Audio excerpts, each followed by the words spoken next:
On Christmas Day, Daniel Cross, a powerful billionaire known across Texas, came home early, without warning anyone. His coat was still on when the front door clicked shut behind him. He had planned this moment carefully. Just one quiet hour. No assistants, no phone calls, no board meetings. Just home. Just normal life.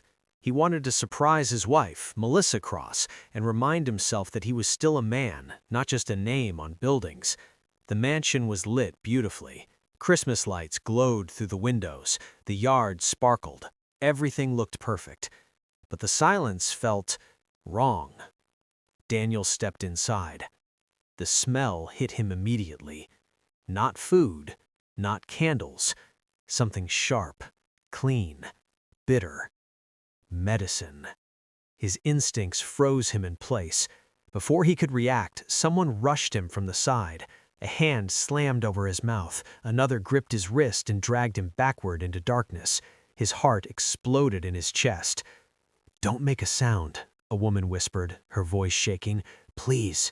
It was Ruth, the housemaid, the woman who cleaned his floors, washed his dishes, and existed so quietly that Daniel had barely learned her name. She pulled him into a narrow storage closet near the kitchen and closed the door, leaving only a thin crack of light. Her finger pressed hard against his lips, as if his life depended on silence. Because it did. Footsteps echoed across the marble floor. Slow, calm, familiar. Through the crack, Daniel saw the living room and the Christmas tree glowing like nothing was wrong. Then he saw Melissa. She wasn't dressed like someone relaxing at home. She looked ready to go out. In her hand was a glass of thick green juice. Standing close to her was Aaron, Daniel's younger brother. They laughed softly, relaxed, dangerously calm. "He should be gone by now," Aaron said casually. Melissa sighed, annoyed. "I doubled the dose this morning, in his green juice." Daniel's legs nearly gave out. Every dizzy spell, every weak morning, every moment he blamed stress, work, age, it all snapped into focus.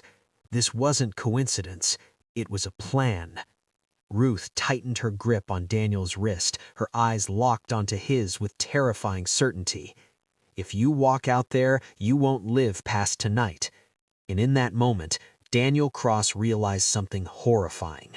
The most dangerous place in the world was not the streets, not business deals, not enemies. It was his own home, and the only person trying to save his life was the woman he had barely noticed.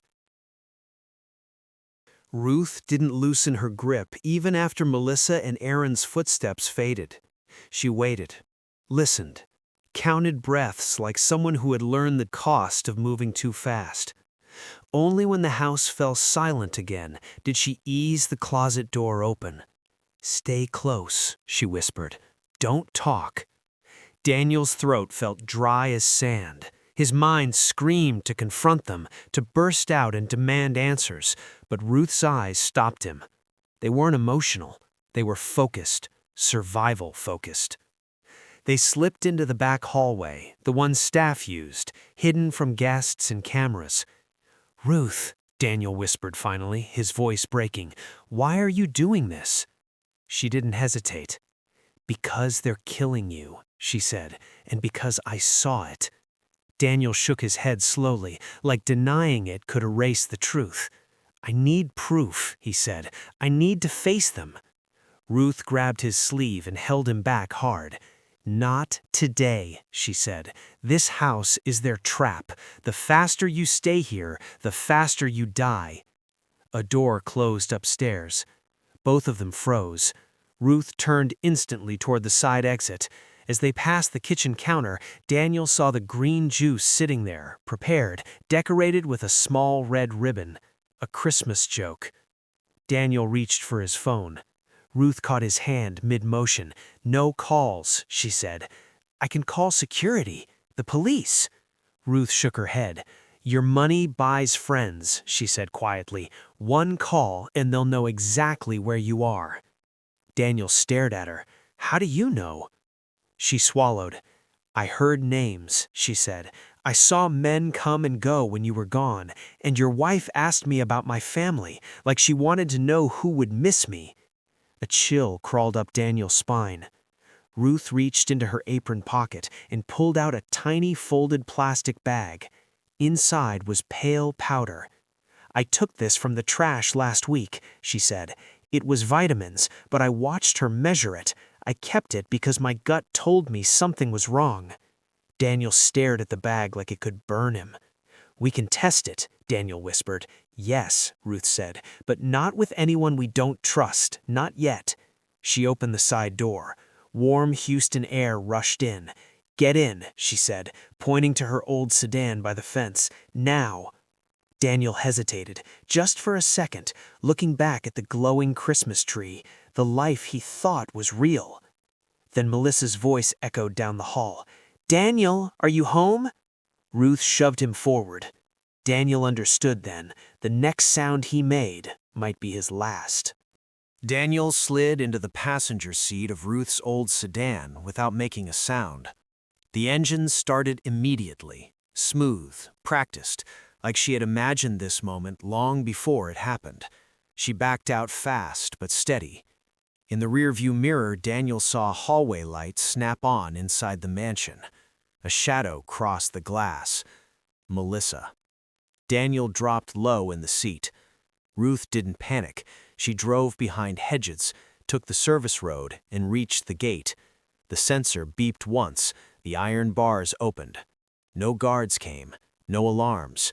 The gate closed behind them, like nothing was wrong. Only then did Daniel realize how tight his chest was. He struggled to breathe, his thoughts replaying Melissa's voice, calm, irritated, talking about ending his life like it was a schedule problem. He reached for his phone again. I need to call someone, he whispered. Ruth grabbed his wrist. No calls, she said firmly. Phones can be tracked, watches too. Your wife has access to your systems. Your brother has money to buy people. The word buy twisted Daniel's stomach. I have a friend, Daniel said weakly. Captain Harris. He'll help. Ruth shook her head. I heard that name in your house, from your brother's mouth. I don't trust him. Daniel wanted to argue, but nausea surged. His body was losing the fight. Christmas lights blurred past the window. Families laughed on sidewalks. People carried gifts, completely unaware that a man was fleeing his own murder. Ruth turned into a scrapyard lot and stopped beside a bin of twisted metal. Your phone, she said, and your watch. Daniel hesitated. His watch was his father's. His phone was his identity, accounts, access, power. Ruth didn't rush him. Daniel unclasped the watch and placed it in her palm, then the phone. She rolled down the window and threw both into the bin. They vanished with a heavy clang. That was my life, Daniel said hoarsely. That was their map. Now your signal ends here. They drove into a part of Houston Daniel had never truly seen. Small houses, cracked sidewalks, barking dogs, kids on bikes. Ruth parked behind a small home in a narrow alley. Head down, she said. Stay close. Inside, the house was simple but clean. A tiny plastic Christmas tree stood on a table. No gifts, just effort. Ruth locked the door, then locked it again. She closed the curtains. Sit. The moment Daniel sat, his body collapsed. Heat surged. Sweat soaked his shirt. The room tilted. I'm fine, he lied. Ruth touched his forehead and pulled back. You're burning. She wiped his face with a cold cloth, fast but gentle. Daniel stared at her hands. Those hands had cleaned his mansion, and he had barely seen her. Why are you helping me? He whispered. Ruth didn't look away. Because I know what it feels like to be powerless, she said. My brother died because someone cut corners with medicine. They called it bad luck. It wasn't. A knock slammed against the front door. Daniel froze. Ruth lifted one finger for silence and moved to the curtain. A car idled across the street. Then another knock. A woman's voice called cheerfully, too cheerful. "Ruth, you inside? I saw a strange car." Ruth turned back to Daniel, her voice steady but low. "If I tell you to run, you run out the back." She stepped toward the door. Ruth opened the door only a few inches, the safety chains still on.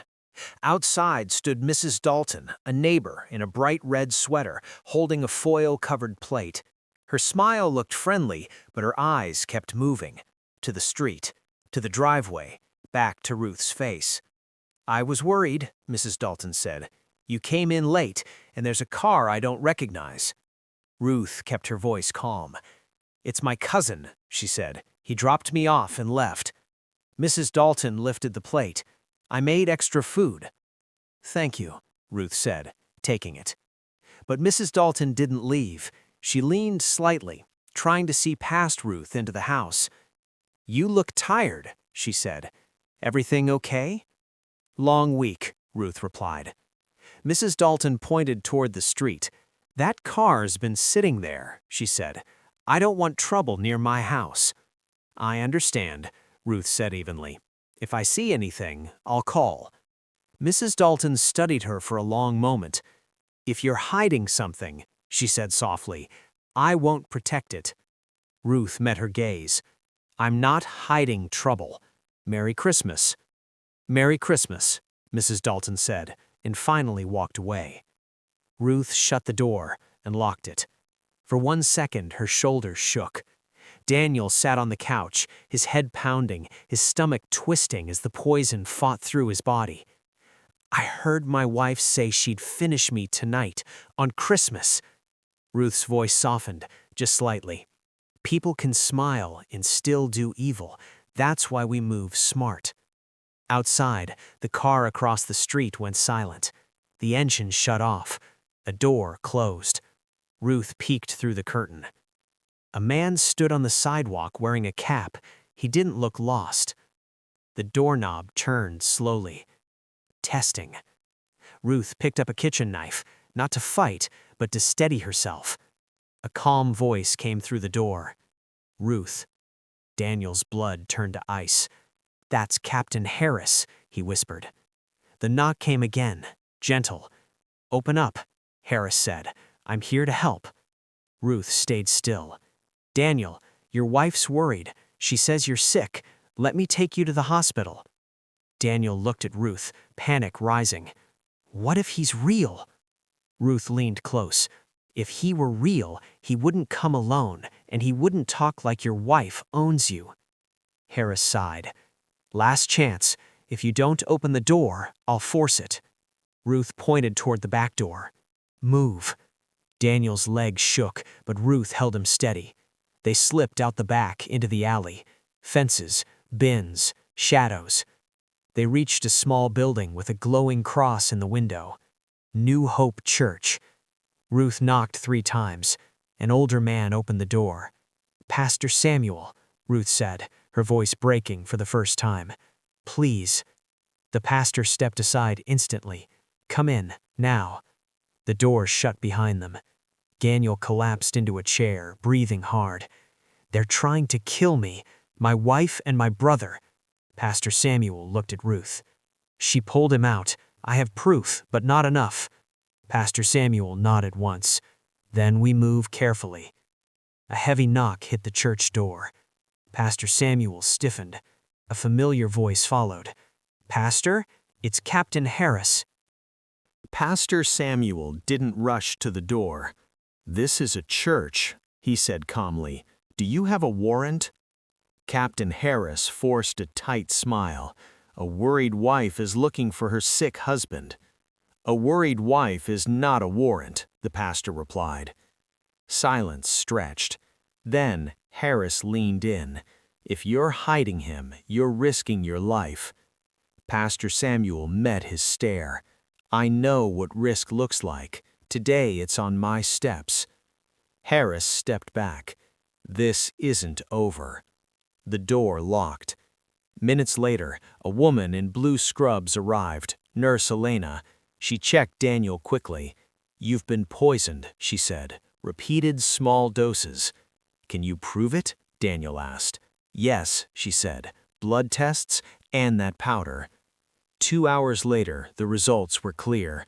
It's poison, Nurse Elena confirmed. A double dose could stop your heart. Daniel closed his eyes. Pastor Samuel spoke quietly. Then we move tonight while they think their plan is working. Daniel revealed something Melissa didn't know, a hidden backup camera system in his office. If they got the drive, they'd have everything. They returned to the mansion silently. Inside Daniel's office, he opened the safe behind the picture frame. The drive was there. Voices approached. Melissa and Aaron entered. We finish it tonight, Melissa said. Cynthia is nothing, Aaron added. They left. Daniel and Ruth escaped. At the charity dinner later that night, federal agents watched the video. Melissa mixing poison, Aaron smiling. Both were arrested in front of everyone. Daniel held Ruth's hand and said, I owe my life to her. For the first time, Ruth wasn't invisible. This story isn't about money. It's about who sees the truth and who chooses courage. Daniel had power, wealth, protection. Ruth had none of that, only integrity. And that saved a life.